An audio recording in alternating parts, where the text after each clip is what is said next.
In the last episode of Mass Goes to Grandmaster, we ended up losing 1 MMR, which means that we lose MMR again today. That will mean the end of the Goes to Grandmaster challenge. A few dubs, however, could totally save the challenge once again. Our MMR is 5332. Let's see if we can get closer to 5.4k. Let's do it. Alright, first game of the day is going to be against a Zerg, and that is good news for all the Goes to Grandmaster fans. Because if I do win MMR today, that means the end is not quite here yet. Obviously, it's just the first game of the day, and we could also lose to a Zerg.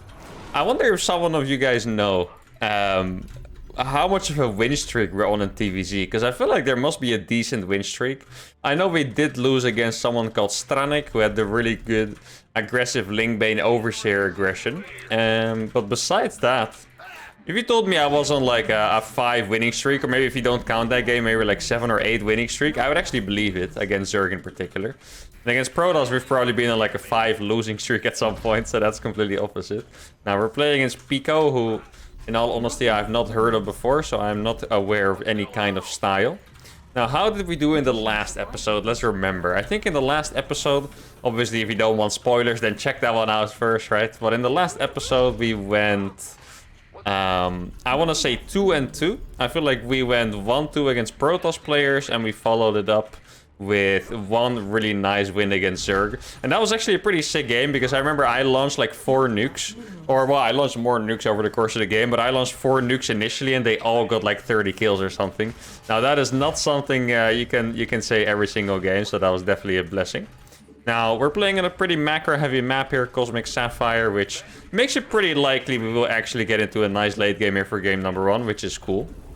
I feel like typically we get more Protoss players these days, and it kind of leads to those like super aggressive early game games where I try to win in like 4 minutes and then try to win again at 8 minutes. But against Zerg, we usually get into a nice relaxed macro game where I get to outplay them with nukes and all that, which is also a way better warm-up than like the super hectic chaotic stuff. If you really get into like one of those crazy difficult TVPs right from the start, you're gonna have a pretty hard time if you're not warmed up yet. So here we go.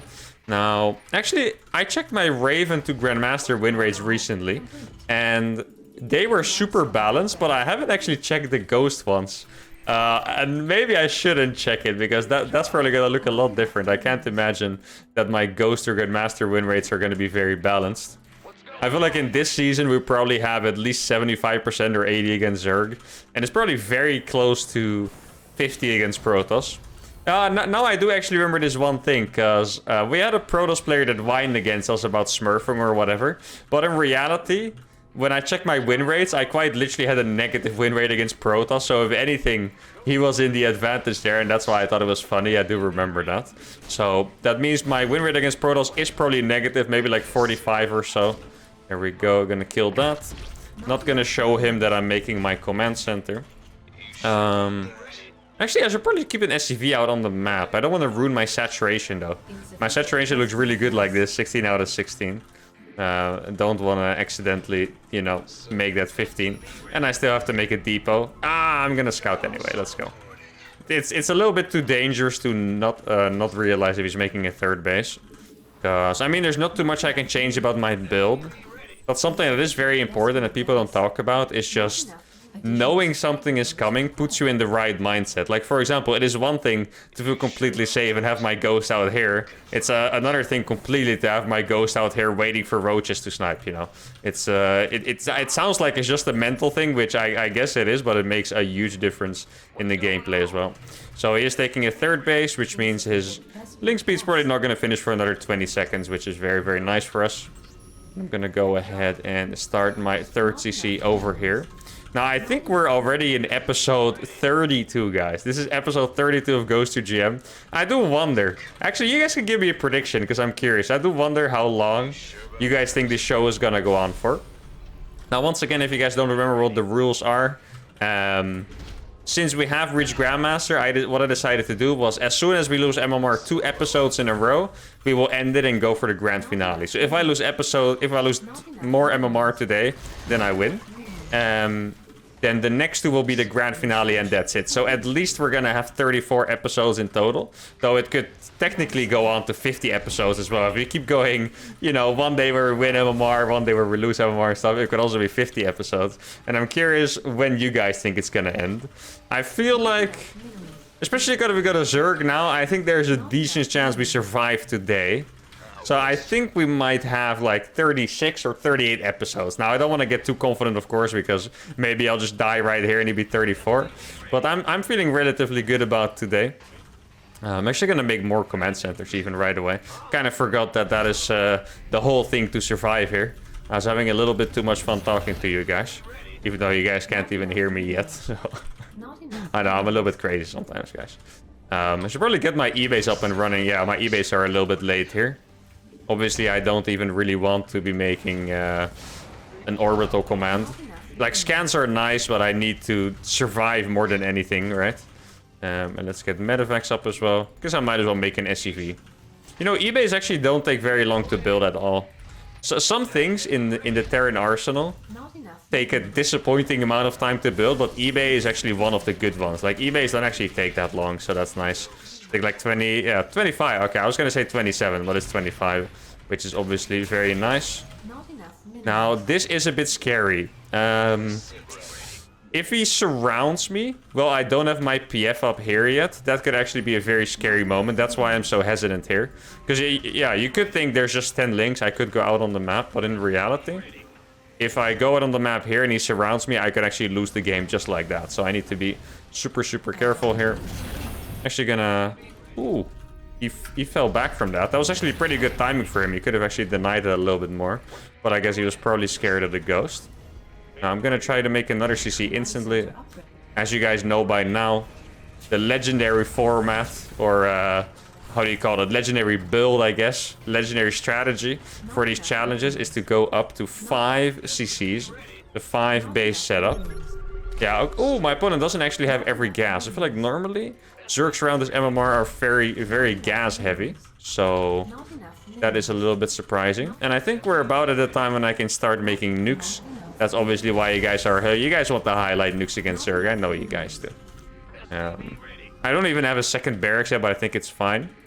Since he doesn't have that gas, I think he's probably not playing Muta, so I should be able to go out with a ghost drop. I'm actually going to be a bit crazy and send them both to the same place. I'm going to try to go for an 8th ghost drop here instead of the normal split 4 that I do. Get a second barracks here as well.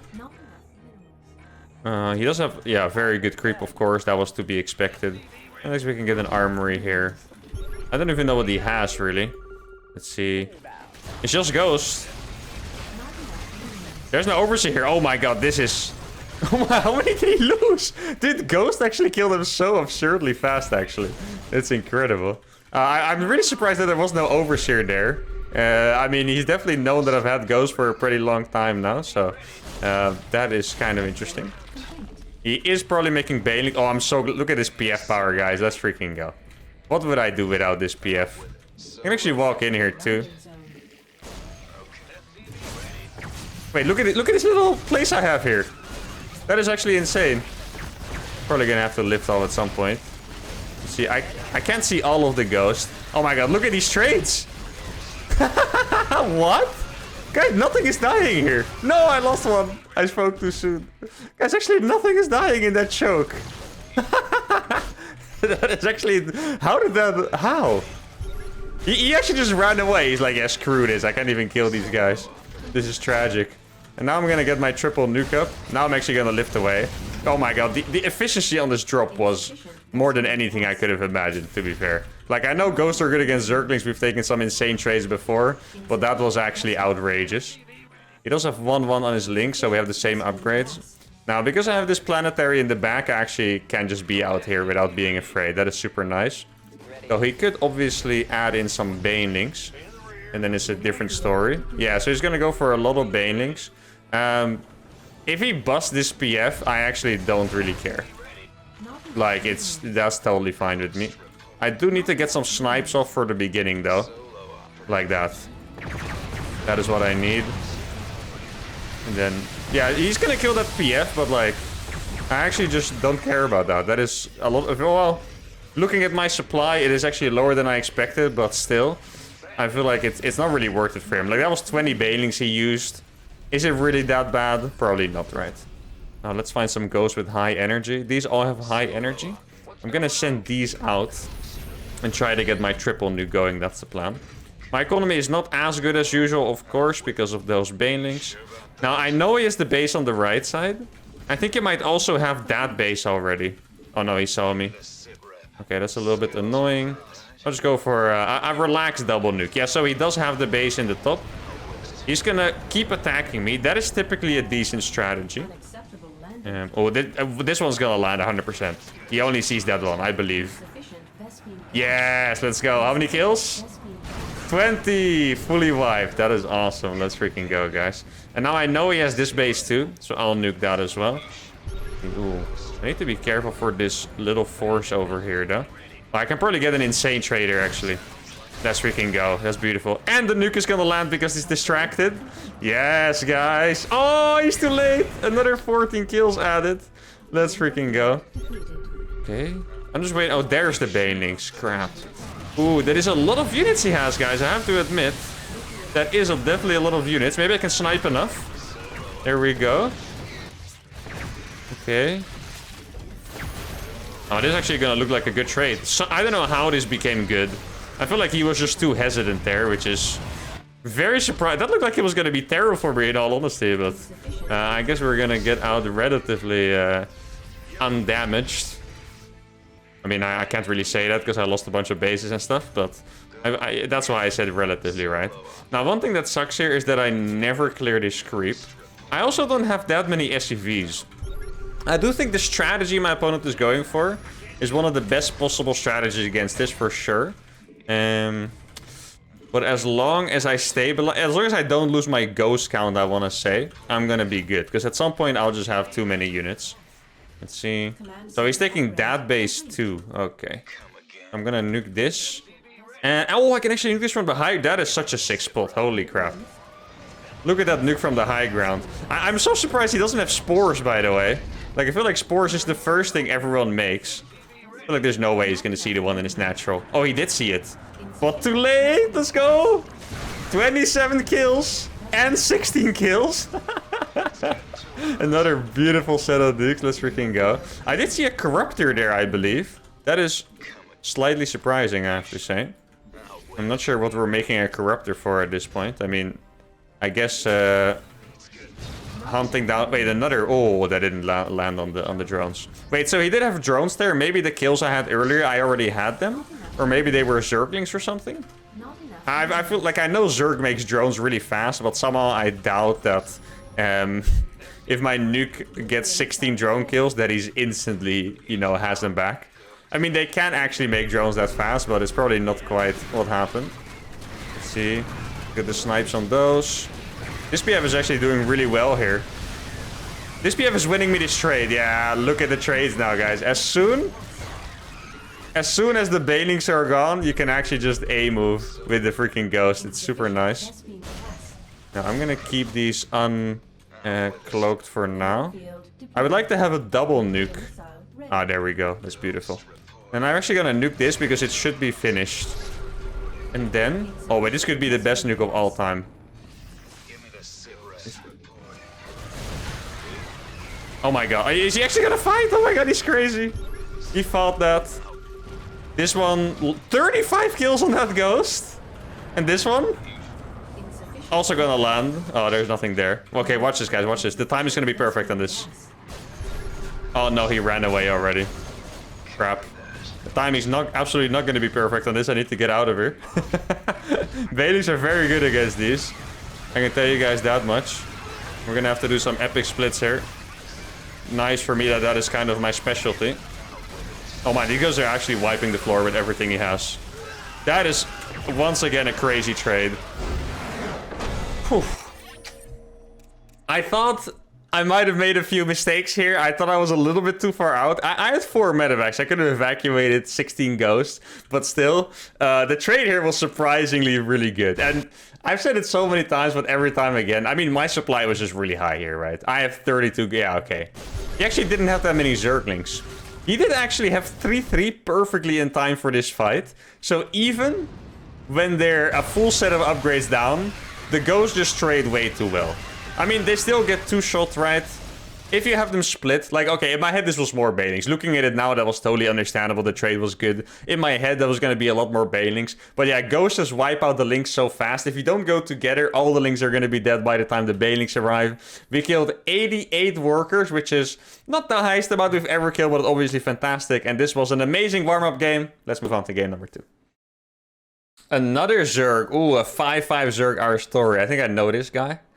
At least the name sounds very familiar. I think it's a Polish Zerg, actually. 5.5k. So this is the episode of life, seems like. Obviously, we haven't won yet, like I always say. Even if it's looking good with how our TVZ has been looking, we still need to wait for how the games actually progress. But this is the episode of life because it's not giving us only Protoss players, which is fantastic. Now, this is actually the map where we beat Basseton, which is like the first really high MMR Zerg we beat. I think that's when it all started. That's when our confidence was built up to the sky. We did also, to keep ourselves real, to keep ourselves grounded, we did also lose a game to a 5-5 Zerg, who, that was on another map. But he basically blind countered us because we played him twice in a row, and he actually had a pretty easy time. And it seems kind of crazy because everyone scouts. Like, Zerg always scouts what you're doing, so they know I'm playing Ghost. But yet, if it's their first time playing against it, it's still completely different from when someone plays a full game stick us and then tries again. Because basically what that guy did is just made Ling, like mass Ling with a few Overseers. And I was never able to leave my second base, right? I couldn't get planetaries up, I couldn't leave. And the guy actually had a pretty easy time. So if someone figures that out, I feel like even if it was a 5k Zerg, if someone figures it out and doesn't make really big mistakes, they could actually still destroy us. Besides that strategy, however, I haven't seen anything that's looked really convincing. In all fairness, the last game, there was definitely potential for the opponent, right? I mean, let me know if you guys think differently, but I feel like there was definitely potential there because even after, I think it was maybe 1 or 2 of our nukes hit, and after we took some good trades, his army still seemed like it could really steamroll us if he just used it efficiently. One thing that's also gonna be a really good strategy that I feel like no one has done is that everyone always tries to just break us in one go, right? They send all their units on one spot and try to break us, but with Ghost, it's not like I can have Ghost everywhere to snipe every unit. So what I imagine is if someone just rolls 10 Banelings into all my bases all the time, at some point I would just lose all of my SCVs, right? Like, I kind of struggle to see how I would defend that efficiently. So maybe that is another potentially dangerous strategy. That was actually pretty poor SCV movement, by the way. I wanted to turn around here and go back to see if there was a third, but I did it in front of his Overlord, so he literally just saw where my SCV went. I mean, maybe it's like a double mind game because I ended up going down here. Oh, let's go. Let's delay his third base a little bit. Ah, he found me. This seems to be... No, that's actually pretty normal time, third base. For some reason, it felt like it was late. Excuse me. He also still hasn't realized that I don't have a Reaper. So he actually pulled the Zerglings back. If you guys are enjoying the gameplay, by the way, enjoying the camera commentary, or just, I don't know, like anything in the video, make sure to subscribe. Don't miss out on any future videos. The Ghost to Gem challenge might be ending soon, but I'll be doing so many more challenges after. And I'm actually in the process of doing some other videos, so you guys know. Beastie Cutie. I know a lot of you used to be Beastie fans, or maybe you still are Beastie fans, of course, in AoE 4. But he used to do a lot of challenges against the AI, which I thought were pretty cool. But there was one challenge that no one has ever finished, in appropriate rules, of course, which is 1v7 against the most difficult level of AI. The only way it has been finished is by choosing the strategy or hosting some kind of ridiculous island map where, you know, they just all in on their own island and you kill them later. But it has never been done without manipulating the strategy or hosting a ridiculous map. And I have been trying to see if I could actually finish it. Now, up until this point, I can spoil. You know, it is so hard at times that it looks like it could actually be impossible, which makes sense because no one has completed it in freaking 12 years of StarCraft. But I'm kind of working on it and kind of trying to see if I can get a decent run. I don't necessarily have to finish it, but if I get a really good run, I would also like to show that to you guys. And I still want to work on I actually need your guys' help for that to provide players, but I want to do some, you know, 1v5 against silver, gold, platinum, whatever, those kind of challenges. I think it'd be really fun. I actually got some people challenging me before, but everyone who challenged me in the comments never really followed up on it, so I actually didn't get to do those matches. So I kind of was just left excited without it happening. So if anyone is up, you and your friends want to challenge me as a bunch of gold players or plats or silvers, let me know. Maybe message me in Discord with the best way to do it. Join the Discord via the description. And then, yeah, we could totally set up an awesome challenge that way. Just so you guys know, there's a lot of stuff I'm working on. I've thoroughly enjoyed a lot of these challenges I'm doing, but I'm also excited to try some other stuff, some other kind of challenges than just X2 Grandmaster, right? And obviously just to make sure I will keep doing X series to Grandmaster. I already explained, I think, in the Raven episode exactly how I wanted to do it, so don't worry. These challenges are not going anywhere, but just so you guys know, there are some different things I'm working on. And on some of those I might need your help as well. Actually, by the time this video released, maybe I will already have made a poll or maybe just a reach to the community to help provide me with players or something like that, right? Because those videos are obviously pre-recorded, so else I wouldn't be able to put them out. So, there's a little bit of a delay on these. Now, my opponent has not shown anything. Oh, actually, I forgot to do it last game too. But I do want to go for this Cloaked Ghost staff. I think at some point I tried this, and ever since then I mentioned it in every single video. But a lot of times I just straight up forgot to do it again. So I guess here we are. I just want to see how many bases he has, how many drones he has and stuff like that. Now, I am a little bit late on my 4th CC. I feel like this base I'm taking is actually rather greedy. Let's see. Oh, it's roaches. Okay. That could be potentially fantastic for us. Oh, so he has Overseer Ling as well. Okay. So he has... That is really weird that he made a Roach Warren too then, to be fair, because Overseer Ling is... That's just a strategy I talked about. That's the best against us. But then he goes into roaches after, and if there's one unit I would think is not that good against Ghost, it's probably roaches. Now he's making more and more links, so he seems to be very aware of what to do, which is scary for us, but obviously good for him. Now I'm just gonna drop here, and if he doesn't have anything else, then those I'll still be able to take some really good trades. Let's see.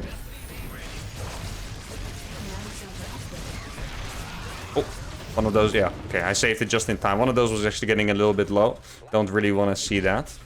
But then again, I can just heal these up. I'm a little bit afraid of a Mutas because he has a Roach Warren, but I did not see any roaches. Okay, so he's actually just making Mass, Ling, Bane, it seems like. So we might have actually met our match here, guys. This guy's playing the proper way. He hasn't taken any damage from us. Now, obviously... A lot of time the damage comes in later, so we'll see, right? Another Overseer, another Spore. Let's see if he has this base. Probably not if I had to... Oh, he does actually have it. Oof! Guys, our opponent is playing very, very well here. He has not taken any damage, and at the same time, he's actually managed his economy very well. So this is gonna be a very exciting match, I think. Especially because we have been so good in this matchup. That now we can see what it looks like if my opponent is also good in the matchup, right? Now, this is not a planetary. That's actually a little bit of a crucial mistake here. But to be fair, I don't think it's going to matter that much. Just because I have this planetary to fall back on here. Oh, no. Oh, the micro's bad. The micro is very bad here by us. I did manage to save a decent amount of ghosts. And we can save that. Oof, alright. Definitely not the greatest micro there ever, guys, by me, but if we're alive, we're alive. That's all that matters. Actually, a lot of time in the Ghost challenge, it kind of looks like we're dying anyway. And then at some point, as long as we survive long enough, you know, we get a million ghosts out, then we start crushing the opponent. So even though definitely made a little bit of a blunder there with, I think I lost 2 or 3 ghosts most likely. We are still alive, and that is all that matters. Now, the fact that I've had to spend extra money on making Ghost. The reason I made these extra barracks early is because against roaches, Ghosts are really good, but you run out of energy for snipes, right? So I just wanted to make sure I actually had enough Ghosts, very simply. But that does mean that my nukes are not gonna hit as fast. Ooh, he's actually attacking me with a massive Slowbane army. I need to get the target down on those. Let's see. Okay, this looks slightly scary here. This is not quite a PF yet. Woo! This attack looks fierce. I'm trying to kill all of these. Oh, I'm actually gonna have to lift off. I'm only gonna be able to save a few ghosts here. This is not looking great for us, guys. I have to be honest. This is rough. But if we stabilize, we stabilize. He obviously spent a lot of money doing this. That is interesting, man. He actually just straight up overpowered me with roaches. And what kind of sucks here for us is that if we did not miss micro there at the start, or if we actually made this base a PF right away, maybe we would have never been destabilized. And then we actually would be in a great spot. That is going to be a little bit painful for us if that's the reason why we lose. But it's actually not over until it's over. So I got my 2-2 on the way as well, which could be pretty nice. I'm afraid that at some point he might get Baneling speed. Like, with that attack he didn't have Bane speed, so I can run away in peace. His macro seems to be insane, though. Like, he actually had so many more units than, like, the other Zerg, I feel like. Oh my god. Okay. Splits are gonna be good as always. Oh, actually, even better than I expected there. There we go. Can I snipe these? Oh, but he has so many freaking units, guys. What on earth? We have actually lost our winning streak against Zerg, and in all fairness, this was not even really that close. Now I'm actually fighting to... Oh no, he actually has so many units. He is maxed out. Wow. Alright, well, I have to applaud. I feel like I'm a little bit flustered. You guys can probably tell I'm a little bit flustered, but... Yeah, we got absolutely smashed. There's no way to go about it. I made some mistakes. I think it was probably a relatively small mistake to not make that in a PF. But if you look here, he's already 50 supply up. And that's what's interesting about the roaches. Like, this is basically like a semi all-in. How many ghosts did I actually lose here? At least one... I think it was 4. Maybe we even lost 4 ghosts there. Yeah, that's obviously a pretty big deal. If this is a PF, we do probably hold here. Baneling speed is not yet finished. Yeah, I mean, this was probably the biggest mistake here. I'm not sure if it would have been in time even. Let's see. No, I definitely had time to make this a PF, so that's a big mistake. Alright, guys. Well, our win streak against Zerg ends, and it means we lost a little bit of MMR. The third game could decide whether we trigger the grand finale, so we have to go in strong. Let's go. Gosu Marine, a Terran. Alright, so we got 2 Zergs into a Terran. We lost our winning streak against Zerg. Maybe I can make it up to you guys by winning an amazing TVT here against Gosu Marine. First you had Hero Marine, who is a pro Terran in case you guys don't know. Then you had Baby Marine, which is the brother of a pro Zerg and probably soon a pro Terran because he's very good. And now we have Gosu Marine, so I guess by the logic, if I look at the age gap, this guy is probably 11 years old. Which is pretty impressive, right? Being 5'3" at 11 years old. I don't know, maybe this guy's 37, like I have no idea. Also not gonna ask, because then I just look like a cheeser. I feel like that's how it works, right? And like, especially in early days StarCraft, there's someone would ask you random questions like, hey man, where are you from? Or something like that. It's like, oh man, this guy's cheesing the hell out of me. I already know. So I'm not gonna do anything like that. No, I do need to keep my focus. I'm always pretty disappointed in myself when I play bad games. So the last game did not strike me that great. But at the same time, I actually do not feel like I played that bad, you know? Like I was, you know, maybe a little bit sloppy. Maybe, you know, I made one mistake there. Or 2 mistakes, basically. I forgot my PF and I lost 4 or 5 ghosts. But in the end, we got owned so hard.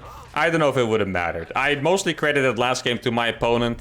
Just figuring out a really good strategy to beat us, and whether he already knew that beforehand because he watched the videos, or maybe he's just really crafty genius on the spot, doesn't matter. I think it's mostly down to our opponent just playing a fantastic game there, so I'm actually not too upset with myself for that. But I do not like losing multiple games in one episode, so I'm a little bit extra fired up for this one. In case you guys forgot, because we don't play too many TVTs, in TVT we are in phase 2, which means that I will basically do a normal build. I will make 2 Reapers and 2 Cyclones, and then I'm gonna go into Ghost. TVT was the first one to suffer. Playing against Protoss has actually been a little bit of a debate, because PvP has looked very hopeless, but we also get a decent amount of wins at the same time. Like, it's relatively 50-50, which is obviously very bad compared to my other matchups. That I haven't switched to phase 2 for that, but in TVT we quite literally could not win the game at some point, so that's why we are in phase 2 now. I'm just making sure to keep an eye on the minimap. I don't want him to jump up here without me seeing it. Ooh, okay, he's coming here. That's actually no big deal at all because I'm playing double gas. I just don't want to risk losing my Reaper because I actually want to use it to scout. That's why I pulled it back. Because I could have just micro there and bought some time and then brought my second Reaper and it would have been fine too. But in the end, I only get to make a few early game units right and I don't want to waste them on something silly. Like losing them for no reason there. Oh, he actually did see me there. He could have 2-upped this ramp. He doesn't. Okay. Is this an entrance? Let's see what he has, guys. Oh, he's making a lot of units here. Okay. Looks like he's going to make at least 5 units. I should be able to defend that with the Cyclone. If he's already out on the map with 2 Reapers and 1 Hellion, that could actually be a little bit problematic. Like pre-Cyclone, I guess. But after my Cyclone finishes, we're going to be totally fine. I actually do not mind going up against this build order at all. I think there's a lot of scarier all-ins that someone can play. I like how my Ghost actually fits into this build order perfectly, because normally with this build, you make a starport, right? Oh, there we go. I do need to micro. Cyclones are actually a little bit overrated in terms of survivability. Oh, can I save this? No way. How did I save that? Actually, what happened there is he lost vision because I went up the ramp so he couldn't kill it. That was a fantastic trade. That could not ever have been a better trade. But what I wanted to say is that if 3 Reapers and 2 Hellions attack a Cyclone, the Cyclone will actually die. I know those mech units tend to look like they can't take damage from silly units like Reapers, but trust me, they would actually die, so you need to be careful with those. But in this case, he surprisingly tried to target my units in the back, and he actually took a really rough trade because of that, so that is where it went really well for us. Now I have to Ghost here. I don't know what he could be doing, or I know what he could be doing, but in TVT it's too many things, so I'm not going to pretend to make an accurate prediction here before I get more scouting. Let's get that on our base. And I'm going to jump up with the Reaper, follow it up my Cyclones. Okay, oh, he's playing super standard, which is both good and bad. It means that we're probably not going to die to something random. It also means that he's going to play a standard game, which is obviously pretty good against someone playing Mass Ghost, believe it or not. So, yeah, I guess there's not much else to say here at this point. We're just going to continue on with the game. I want to go for a Ghost drop, but I don't actually have Cloak. So, there's not really any kind of, like, Snipe the Raven Cloak outplays I can do, which is typically what I aim for with this style. Might also be a good time to get a Nuke. This map doesn't... Oh, no, he has 2 Cyclones too. Okay. That's... Oh, he's actually gonna kill it. Okay, I thought he might miss it. What I wanted to say... well, actually, yeah. I actually forgot what I want to say, but what I want to say now is that typically... Oh, it's a Banshee. Oh, that is actually hella annoying. Crap, this is not looking too great for us this early game. Well, we had a great start, but now it's looking a little bit rough. I was gonna say that people don't usually make 2 Cyclones after 5 units. That's why I was really surprised there. And now I'm gonna get a Nuke as well. I feel maybe I am actually flustered after that second game, because I'm losing my train of thought a little bit here multiple times. Apologies for that. Now, it was just a cloakless Banshee, so we have nothing to worry about. Wait, how did that unlock?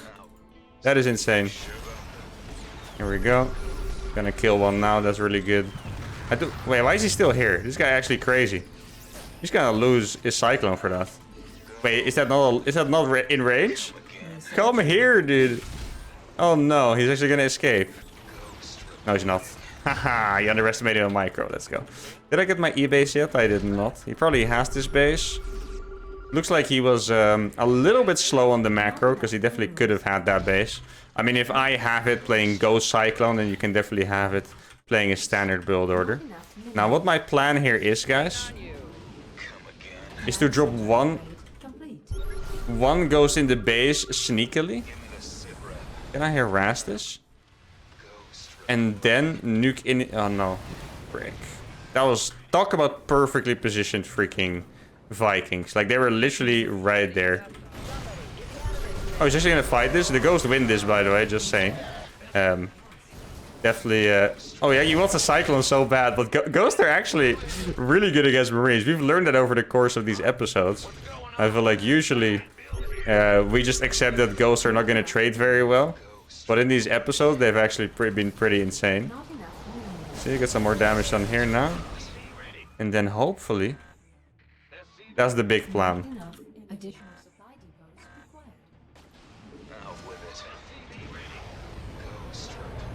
Don't say anything, guys. Maybe he won't notice. He must be... Yeah, like, if I was him, I'd be looking at the front, you know, not in the main. That's why. Oh, yes! Let's freaking go! 22! Banger! Oh, yeah. Dude, I feel like I have such good memories on this map in particular in TVT. I feel like my nukes do well very frequently on this map. Well, you're also allowed to attack. He's leaving, which means that I'm gonna counter-attack here. Get an EMP on the orbital down. There we go. Now, this counter-attack, well, his attack is gonna be absolutely brutal to deal with. I can tell you guys that much. I'm gonna nuke from both sides here. That's the plan. I'll nuke right there. And I actually don't have a nuke on that. GG, we won? I'll take it, guys. I don't quite know what to say because he had 4 tanks and 7 Vikings, and I have 6 ghosts here. I know he doesn't have a lot of SCVs, but I was actually pretty scared here. If these nukes don't land, we've seen it before. I feel like I've lost worse games than this, right? Or games where I was more ahead than this in TVT. So I guess we'll take it. Let's see, how long have we been going for? We've been going for about 37 minutes. I feel like I'm going to call it a day here, especially because I'm getting flustered and stuff. I'm going to end it with a nice 2-1 with a little bit of MMR gain. Let's see, how many workers did we kill here? 34. Well, I guess the nuke did actually go ham. Let's see what the situation was before the nuke. We use 1 supply up. I'm 1 SCV up. I don't know. Wait, I actually forgot one of my upgrades. I just noticed. No way. Oh my god. Dude, you know, one thing I didn't abuse enough since the start of the series is nuking the refineries. This is actually so sick. Like, besides killing a million workers, of course, just killing both the refineries, like on maps where refineries are next to each other, you should just always nuke those just to kill the refineries. Like, that's actually an insane move in TVT, where everything is so gas expensive. Anyway, hope you guys enjoyed this Ghost episode. We lost our first game against Zerg in a while, but still, we gained some MMR. Make sure to like the video if you enjoyed it, subscribe to the channel, and I'll see you all next time. Adios.